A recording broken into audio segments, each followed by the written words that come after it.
В этом месяце больше всего 7 человек. Это было 4-5. 30 апреля, как всякое 30 число, мы здесь у Соловецкого камня собираемся для оглашения имен узников нового путинского ГУЛАГа. И вот сегодня мы вышли в поддержку узников 26 февраля.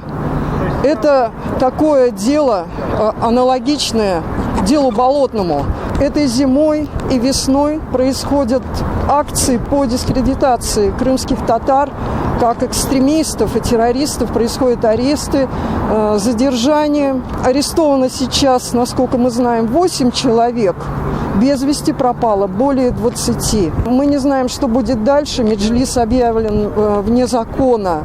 Мы желаем мира на райской крымской земле, но его не будет, пока будут преследовать коренное население крымских татар, которых в 1944 году уже депортировали один раз, а теперь их выдавливают с родины. Это было 26 февраля 2014 года, в момент присоединения Крыма к Российской Федерации. Это был очень острый момент, и надо еще удивляться спокойной и взвешенной реакции крымских татар, которые вышли в Симферополе к парламенту.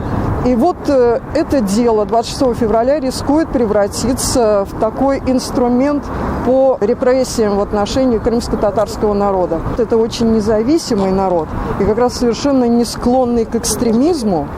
И я думаю, что путинский режим пугает их способность к самоорганизации. Ведь меджлисы – это своеобразные такие центры организационные на местах. То, что не получилось в стране советов, самоорганизации снизу, получается у крымских татар. У них очень хорошо все организовано.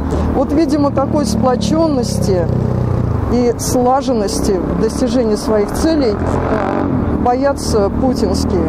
Поэтому крымские татары им опасны.